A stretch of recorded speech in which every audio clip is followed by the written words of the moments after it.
Are you someone who's tired of hair fall and looking to regrow your hair? So worry not, there is a hope. Dr. Bhayani is here to help you out. Today I'll be telling you an amazing remedy of rosemary water which will not only regrow your hair but will also reduces your hair fall. So without wasting any time, let's straight dive into the remedy. The first ingredient we will need is the rosemary leaves. If you are using the dried rosemary, you can absolutely do so. However, I am demonstrating the process with the fresh rosemary leaves here, as many of my viewers specifically requested a method for preparing the rosemary water using the fresh leaves only. The overall preparation method remains essentially the same for both fresh and the dried rosemary leaves, but there are some key differences that I'll highlight shortly. For those using dried rosemary, you will need about 2 to 3 tablespoons of dried rosemary leaves. You do not need to wash dried rosemary leaves before use.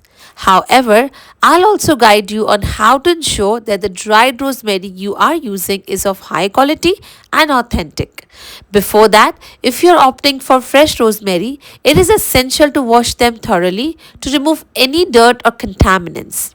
If you are using fresh rosemary, take around 2 to 3 bunches as shown here. Now, a common concern is how to verify the quality of the dried rosemary leaves. One way to check is by its distinctive aroma. Rosemary has a strong, unique fragrance that many people find invigorating, though some might find it overpowering.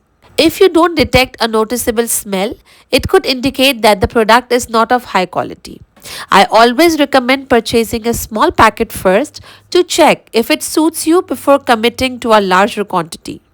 Additionally, if you prefer, you can also remove the leaves from the stem of fresh rosemary for use in your remedy.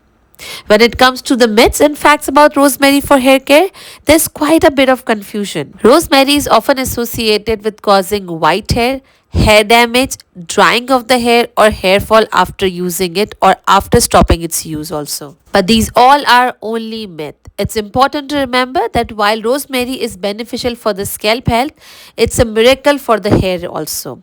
You have to remember that this can be a substitute for the medical treatment, but still, if you have any confusion, you should always go to your doctor and ask the solution for that. Now, moving on to the next magical ingredient you can see in my hands is moringa leaves.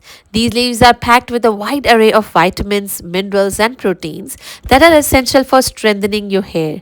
If you cannot find fresh moringa leaves, you can also opt for moringa powder, which works just as effectively. While moringa is often recommended to boost the immunity and overall health, I'm using it here specifically for the hair growth and to enhance the strength of my hair. It also helps to reduce the inflammation on the scalp and addresses the premature graying. The benefits of moringa are numerous, and I highly encourage you to incorporate it into your hair care regimen. If you don't have access to fresh moringa leaves, you can certainly skip this step. However, if you are able to obtain it, I highly recommend it, and you can find a link to purchase it in the description below. To use moringa leaves, wash them thoroughly and add only the leaves into your mixture. Just as our bodies require detoxification to eliminate the toxins, our scalp also benefits from a cleanse, and moringa is excellent for that, especially in removing the product buildup, which can become common with the changing weather. Next, we'll add fenugreek seeds here. I have previously shared a video on how to make fenugreek oil and fenugreek masks, but if you would like more detailed explanation, feel free to comment below and I'll be happy to create a dedicated video on it. Fenugreek is known for its numerous benefits for hair, including improving hair texture and promoting the growth of your hair. If you have ever used fenugreek in your hair care routine before, I would love to hear about your experience. Please share in the comments with all of us. Now I am adding small piece of aloe vera. The piece shown on the screen is sufficient for this remedy. It's important to check the center of the aloe vera for a white clean section, which indicates that it's properly cleaned. You can soak the aloe vera overnight, but if you are pressed for time, soak it for at least 15 to 20 minutes. Once it's soaked, carefully remove the sharp edges and cut it into smaller pieces, just random small pieces. Aloe vera is packed with nutrients that are incredibly beneficial for hair health, including hydration and repair. If you have dry, frizzy, or damaged hair, or if you are prone to dandruff, aloe vera should become a staple in your routine. I have also shared how to make an aloe vera oil on my channel, which is particularly beneficial for hair growth. It's not just an ordinary oil, it's made using a unique process, and I highly recommend watching the video, which I have linked in the description also for all of you. As you can see, the aloe vera here is gleaming and clean because I have taken care to thoroughly wash it before use. Typically, we would boil the aloe vera with the water and strain it. However, we are not going to follow that tradition method anymore. Instead, we are going to add hot water to the mixture. I have poured hot water from a kettle, but you can also heat water on the stove. Adding hot water will help all the ingredients infuse more quickly. It's crucial to cover the mixture after adding the hot water to keep it warm, as this will allow all the ingredients to release the beneficial properties effectively. If left uncovered, the water will cool too quickly and you won't receive the full benefits. After about half an hour, you'll notice the mixture is still warm and that there's steam rising from the lid, which indicates it has been infused adequately. The water should remain warm for about 30 minutes to an hour. Don't add cold water as it will cool the mixture too quickly. I kept mine covered overnight for about 10 hours, and as you can see, the color has darkened to a brownish hue.